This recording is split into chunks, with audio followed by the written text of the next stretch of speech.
ॐ स्थापकाय च धर्मस्य सर्वधर्मस्वरूपिणे अवतारवरिष्ठाय रामकृष्णाय ते नमः।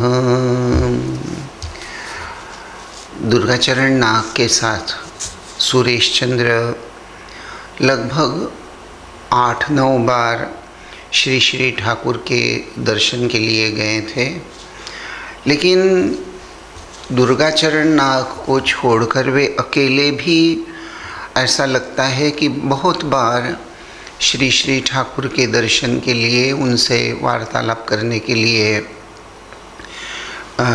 जरूर ठाकुर के पास गए थे। इसका एक मुख्य कारण जो माना जाता है या प्रमाण जिसको हम कहें, तो वैसे श्री श्री रामकृष्ण देव के जो आध्यात्मिक उपदेश उनको प्रकाशित करने वाले में से सुरेश चंद्र दत्त एक थे। पहले तो केशव चंद्र सेन थे, जिन्होंने ठाकुर के उपदेश लिखकर परमहंसेर उक्ति इस बंगाली शीर्षक के साथ 24 जनवरी 1878 24 जनवरी 1878 में वह प्रकाशित हुआ।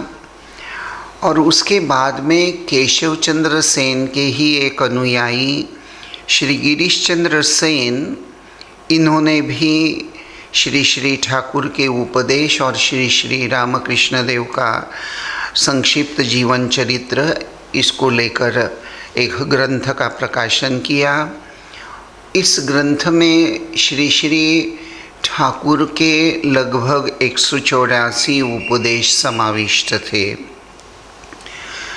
और फिर सुरेश चंद्र दत्त जी ने परमहंस रामकृष्णेर उक्ति इस शीर्षक के अंतर्गत बंगाली में 23 दिसंबर 1884 साल में, अर्थात श्री श्री रामकृष्ण देव के जीवित काल में ही पहला खंड जिसे हम कह सकते हैं या पहली किताब, उसका प्रकाशन सुरेश चंद्र दत्त ने किया।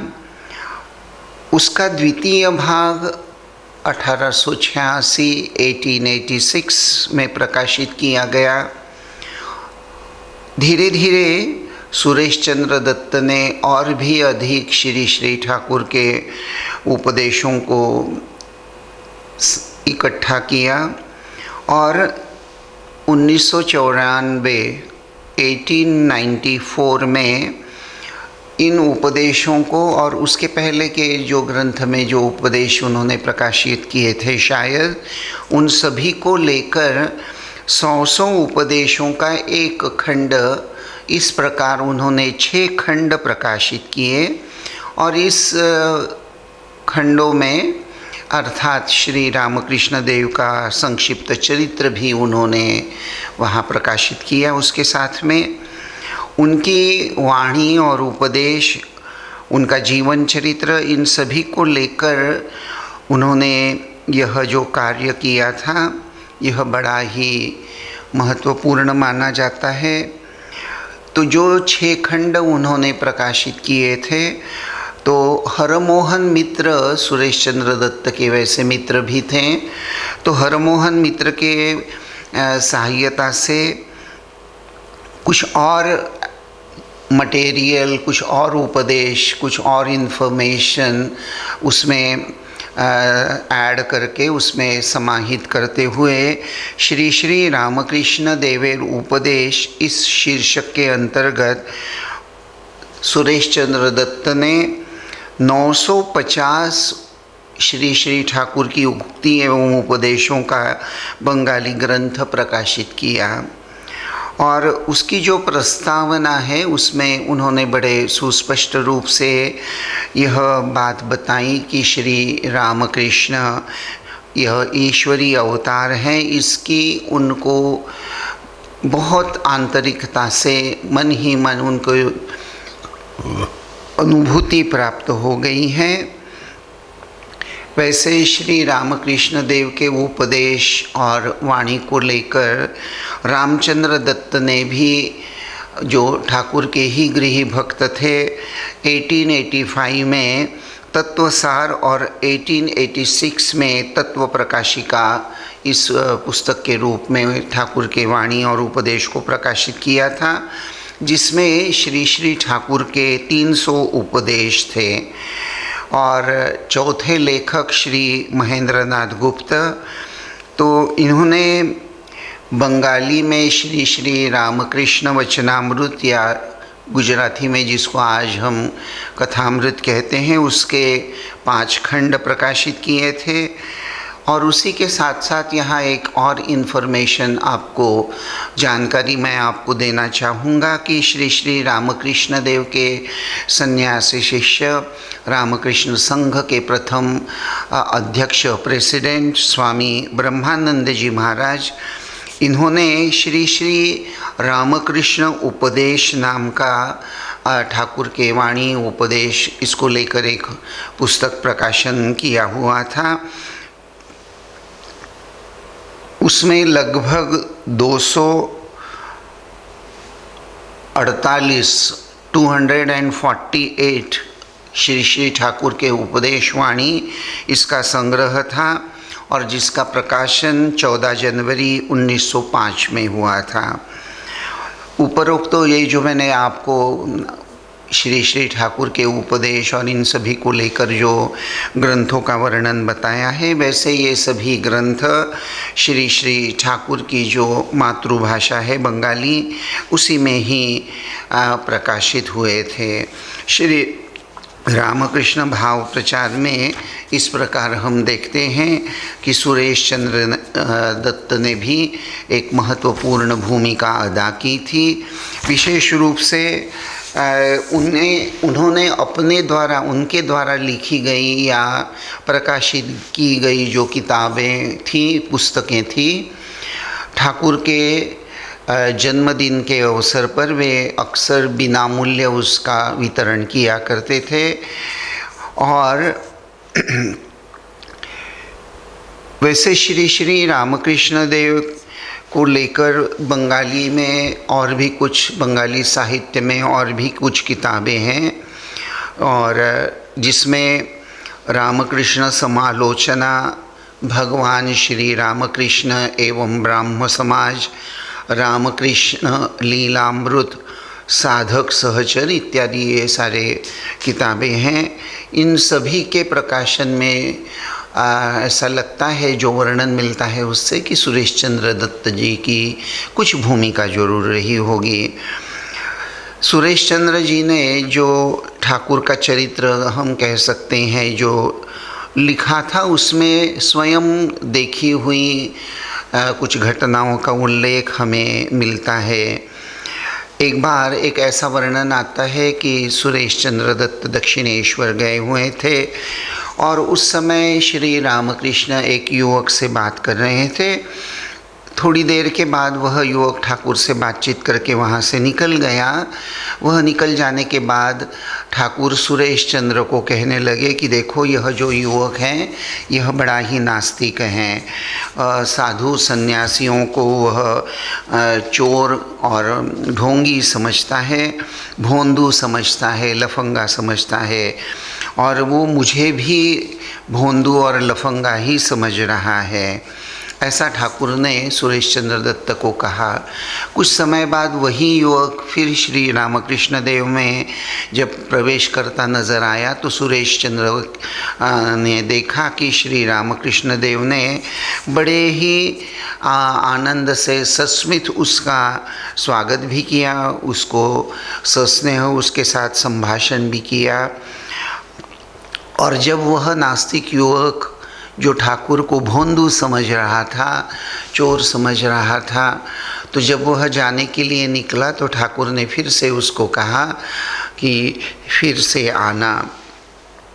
श्री श्री ठाकुर का यह सस्नेह आचरण देखकर सुरेश चंद्र दत्त के मन में विचार निश्चित यही आया कि यह कितना निर्व्याज प्रेम है, कितना निस्वार्थी प्रेम है, और यह देखकर सुरेश चंद्र का दिल भर आया।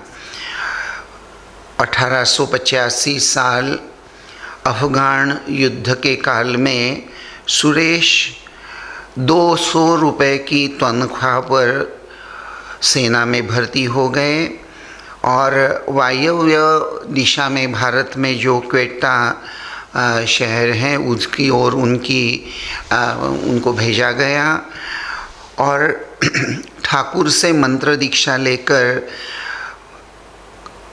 उन्होंने कलकत्ता से प्रस्थान करना चाहिए, ऐसा दुर्गाचरण नाग ने उनको सुझाव भी दिया, उनसे बहुत को विनती की, लेकिन मंत्र और साकार ईश्वर इन पर सुरेश चंद्र दत्त का विश्वास नहीं था और इसको लेकर दुर्गाचरण नाग से उनकी प्रदीर्घ चर्चा भी हुई। अंत में जैसे ठाकुर चलाएंगे वैसे हम चलेंगे, जैसे ठाकुर कहेंगे वैसा हम करेंगे, इसी बात को लेकर दोनों सहमत हो गए। और दूसरे दिन दोनों ही अर्थात दुर्गाचरण नाग और सुरेश चंद्र दत्त दक्षिणेश्वर गए। दुर्गाचरण जी ने ठाकुर के सामने दीक्षा का प्रसंग उठाया। श्री रामकृष्ण सुरेश को कहने लगे कि देखो दुर्गाचरण जो कह रहा है वो ठीक ही है, गुरु के मार्गदर्शन के अनुसार ही साधना करनी चाहिए, क्या तुमको यह बात मंजूर नहीं है? तो बड़ी ही नम्रता से सुरेश ने बताया कि महाराज मंत्र पर मेरा विश्वास नहीं है। तो ठाकुर ने कहा ठीक है, अभी तुमको मंत्र दीक्षा देने की जल्दबाजी नहीं करनी चाहिए, जब समय आएगा तो ठीक सब कुछ हो जाएगा। और सुरेश चंद्र दत्त क्वेटा चले गए और क्वेटा जाने के बाद में कुछ ही दिनों के बाद में मंत्र दीक्षा की आवश्यकता सुरेश चंद्र बड़ी ही तीव्रता से महसूस करने लगे। वैसे उनकी जो एक उपासना थी वह तो बड़े नियमित रूप से करते जा रहे थे और उसी समय उनके चारित्र्य बल की परीक्षा लेने वाली एक भयंकर घटना का वर्णन आता है।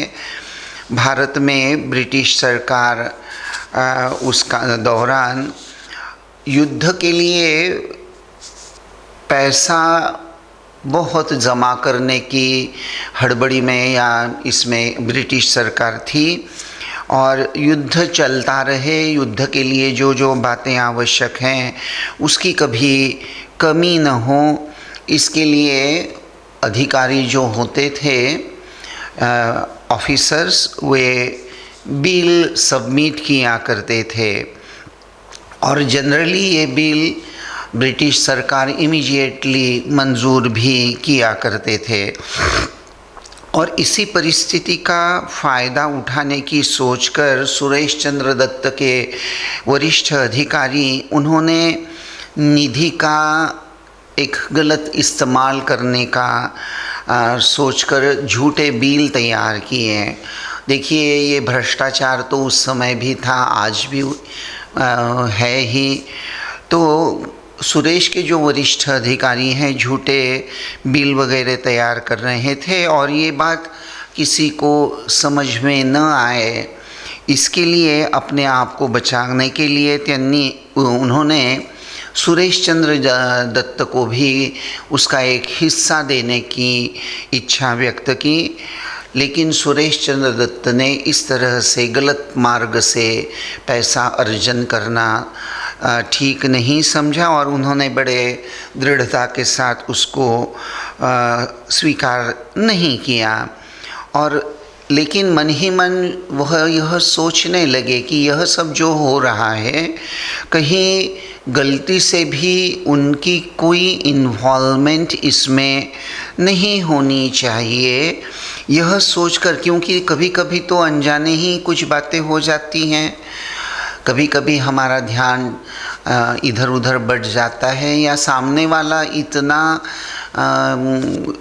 सफाई से सब कुछ पेश करता है कि ठीक ठीक जांच पड़ताल करना संभव नहीं होता। तो सुरेश चंद्र सोचने लगे कि अगर ये भ्रष्टाचार चालू हो गया है तो इसमें कभी न कभी कहीं न कहीं मेरी इन्वॉल्वमेंट हो जाएगी अनजाने ही, और मुझ पर आँच आएगी, तो यह झमेला ही नहीं चाहिए। यह सोचकर उन्होंने उस 200 रुपये की नौकरी का, देखिए बात 1885 की है, उस समय के 200 रुपये कोई मजाक नहीं है, लेकिन सुरेश बाबू ने अपने पद का राजीनामा दे दिया। राजीनामा देने की धमकी दी पहले, तो राजीनामा देने की धमकी और ये सब देखकर वो जो अधिकारी था, वैसे तो उसको लगा कि उसकी मानहानि हो गई है और वो बहुत नाराज़ भी हो गया।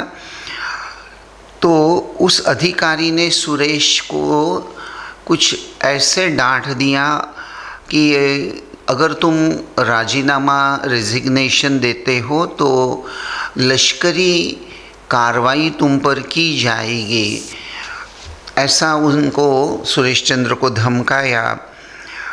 और यह सब परिस्थिति देखकर सुरेश चंद्र ने उस अधिकारी के अंडर काम तो चालू रखा, लेकिन साथ ही साथ अपने ही डिपार्टमेंट में एक जो दूसरा सहृदय इंग्लिश वैद्यकीय अधिकारी था, जो सुरेश चंद्र जी से जिसकी बहुत अच्छी जान पहचान थी, तो उससे मिलकर सुरेश चंद्र ने सब कुछ उसको सविस्तार वर्णन करके बता दिया।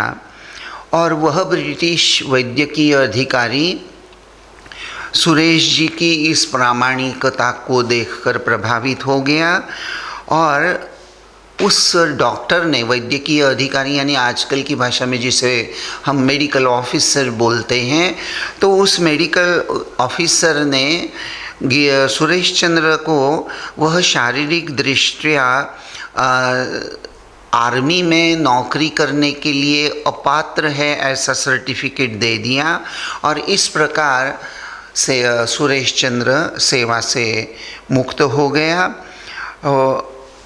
तो यहाँ हम देखते हैं दोनों बातें हैं, सुरेश चंद्र जी की प्रामाणिकता, सत्यनिष्ठा, और समय के परिस्थिति को नज़र रखते हुए उन्होंने जो सहनशीलता दिखाई, जो पेशेंस दिखाया, और एक ठीक समय चुनकर ठीक व्यक्ति के पास से ही अपने मन की बात बताकर वे अपने को बचाने में समर्थ हुए थे। सेवा मुक्त हो जाने के बाद सुरेश कलकत्ता वापस चले आए, और तब उनके हाथ में सिर्फ 20 रुपये थे, और वे भी काशी में उन्होंने कुछ दिन निवास किया था ऑन द वे, तो वहाँ ख़त्म हो गए, और लगभग खाली पॉकेट 500 मील का रास्ता कलकत्ते तक बनारस से, काशी से वे पैदल चलना उन्होंने प्रारंभ किया।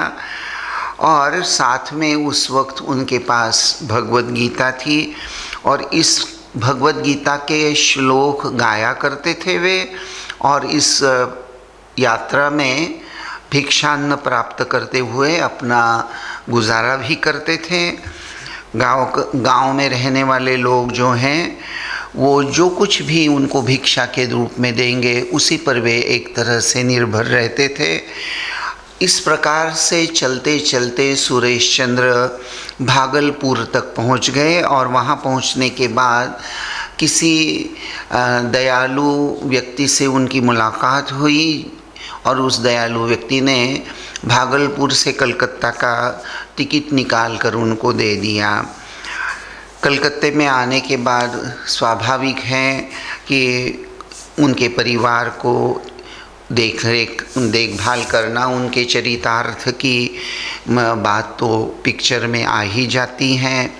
तो अपने घर वालों का, उन सभी का चरितार्थ करना है। छोटा भाई है, उनका जो छोटा भाई था उसको शायद हर महीने नौकरी वगैरह करता होगा, मुझे याद नहीं आ रहा है, लेकिन 25 रुपया उसको मिला करता था।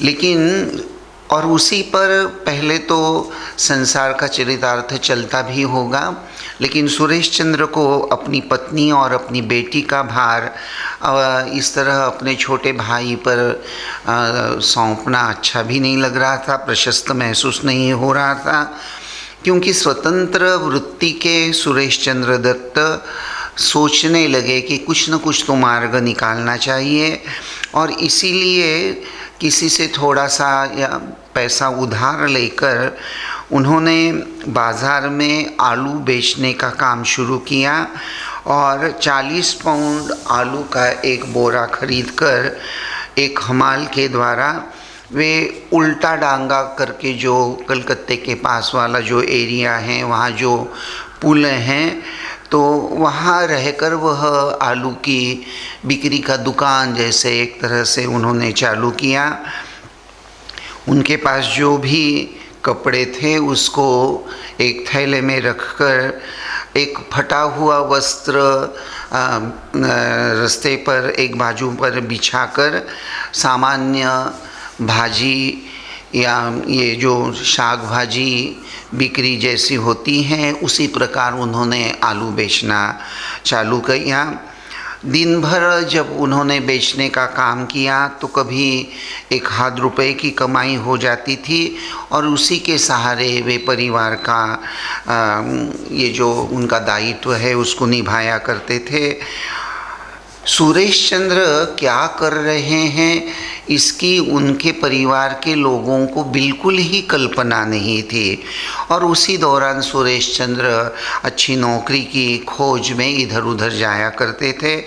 कुछ सप्ताह बीत जाने के बाद 60 रुपये महीने वेतन पर उनको एक नौकरी मिल गई, और उसके आधार से कुटुंब का चरितार्थ, अन्न वस्त्र की जो ज़रूरत होती है वह पूरी करने में सुरेश चंद्र सफल भी हो गए। लेकिन वे अपना अधिक समय साधन भजन में ही गुजारा करते थे। वे बड़े ही श्रद्धावान थे और एक तरह से उनके जीवन में आदर्श भक्त का आदर्श जैसे साकार होता नज़र आता है। श्रद्धा और प्रामाणिकता को लेकर सुरेश चंद्र कभी कोई एक तरह से जिसको कॉम्प्रोमाइज़ बोलते हैं वह कभी नहीं करते थे। घटना कलकत्ते की हैं। लिप्टन कंपनी जो है चाय की, उन्होंने एक बार अंग्रेज़ी निबंध स्पर्धा लेने की सोची थी और उसमें शायद सुरेश चंद्र ने भाग लेने की सोची थी और विषय था नेचुरली लिप्टन टी कंपनी है तो विषय भी था चाय।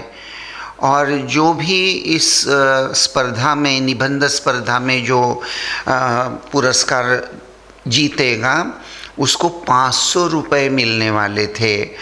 सुरेश चंद्र ने इस स्पर्धा में भाग लेकर यह जीत ली और कंपनी के जो उस समय के लंदन निवासी ब्रिटिश संचालक थे, उनके निबंध पर इतने खुश हुए कि उन्होंने ही सुरेश चंद्र को 250 रुपया माह पर तनख्वाह पर नौकरी देने के लिए एक तरह से प्रपोज़ल दिया कि मैं हमारे यहाँ आप नौकरी के लिए आ जाइए, हम आपको हर महीने 250 रुपया तनख्वाह देंगे।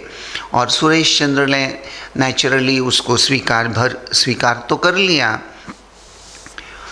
लेकिन कुछ समय बीत जाने के बाद उस कंपनी में काम करने वाले एक ब्रिटिश व्यक्ति को, अधिकारी को, साहब को चाय के मिश्रण में कुछ दूसरी चीज़ वह उसमें मिला देता था, यानी जिसको हम कहते हैं कि एडल्ट्रेशन, उसमें भेसल हो जाती थी।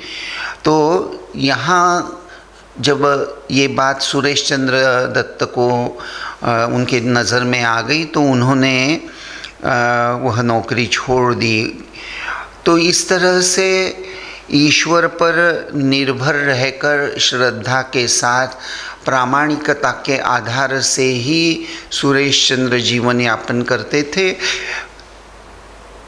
प्रामाणिकता और श्रद्धा, इसके साथ जैसा अभी मैंने कहा कि वे कभी कोई कॉम्प्रोमाइज़ नहीं करते थे और इस कारण से ही सुरेश चंद्र को बहुत बार बहुत सी नौकरियां बदलनी पड़ती थी। जहाँ भी वे ऐसा कुछ देखते तो तुरंत वह नौकरी छोड़ देते थे। 1886 सुरेश चंद्र श्री रामकृष्ण देव के दर्शन के लिए काशीपुर उद्यान गृह में आए हुए थे। ठाकुर बीमार हैं और ठाकुर ने श्री सुरेश चंद्र दत्त से पूछा कि तुम्हारा कोई डॉक्टर मित्र हैं? अगर उसके हाथ को अच्छा गुण होगा तो क्यों न तुम उसको मेरी चिकित्सा करने के लिए उसको ले आते हैं। तो ठाकुर की यह नाजुक अवस्था देखकर सुरेश चंद्र के मन में दीक्षा की बात तो चल रही थी, लेकिन उन्होंने उस समय कुछ ठाकुर के सामने अपने मन का भाव व्यक्त नहीं किया। लेकिन घर आने के बाद उन्होंने दुर्गाचरण बाबू को यह बात बताई। दीक्षा के संदर्भ में अपने मित्र का जो सलाह, अर्थात नाग महाशय ने उन्हें जो सलाह दी थी, तो उसको न मानने का सुरेश चंद्र को बड़ा ही पश्चाताप हुआ करता था। श्री श्री ठाकुर की महासमाधि के बाद शोकार्थ सुरेश गंगा के किनारे प्रार्थना और ध्यान करते हुए सारी रात बिताया करता था। पतित पावन गंगा को वे अपने मन के दुख को निवेदन किया करते थे और एक दिन गंगा जी के तट पर वे बड़े ही दुखी मन से बार बार प्रार्थना करते हुए बैठे थे और आधी रात हो गई थी। श्री रामकृष्ण देव गंगा जी से बाहर आते हुए देखकर सुरेश चंद्र दत्त बड़े विस्मित हो गए और श्री रामकृष्ण देव उनके नज़दीक आए और उनके कानों में बीज मंत्र का उपदेश उन्होंने दिया। जब सुरेश चंद्र श्री श्री ठाकुर की पदधूलि लेने के लिए नीचे झुके तो श्री रामकृष्ण देव गुप्त हो गए। सुरेश चंद्र दत्त स्वामी विवेकानंद जी के संपर्क में थे।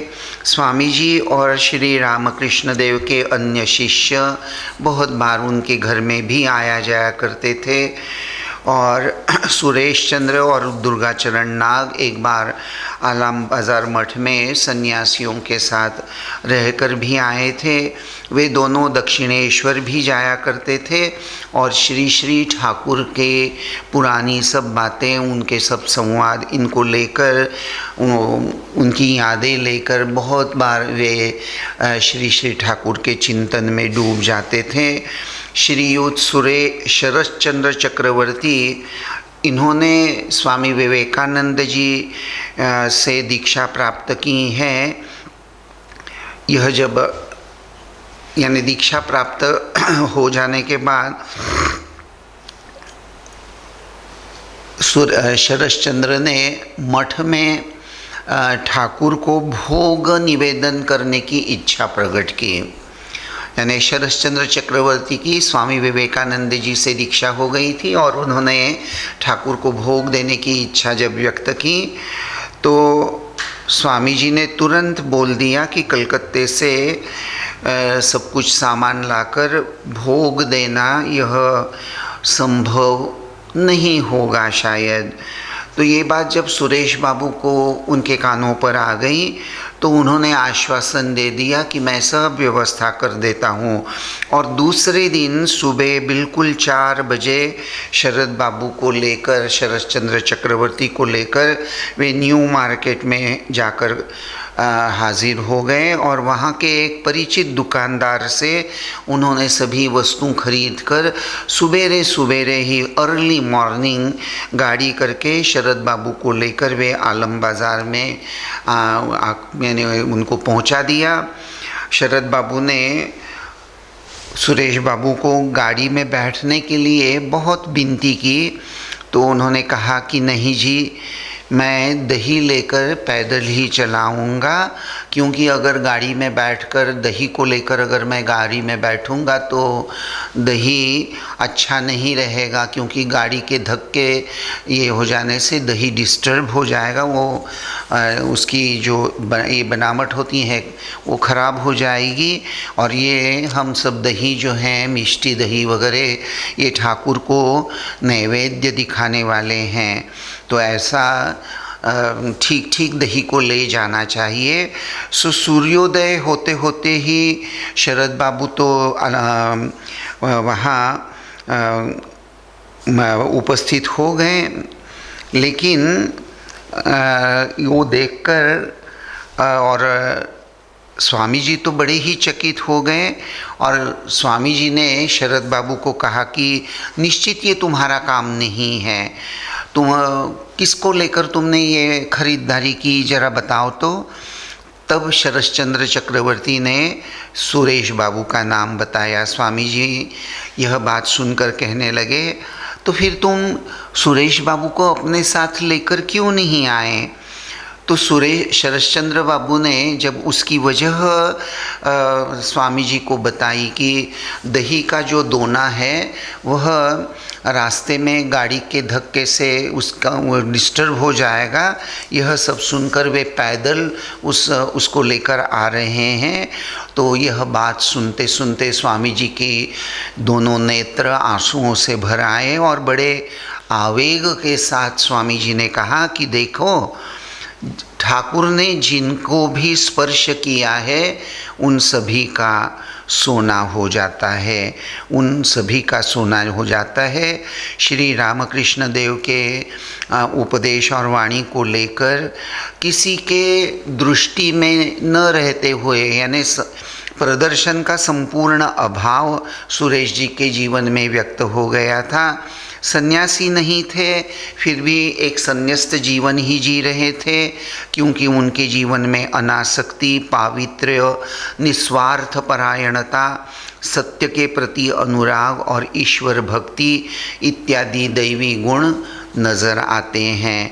18 नवंबर 1912 सुरेश चंद्र दत्त ने इस पृथ्वी से विदाई ग्रहण की। यह देह छोड़कर वे जैसे श्री रामकृष्ण देव के पास चले गए।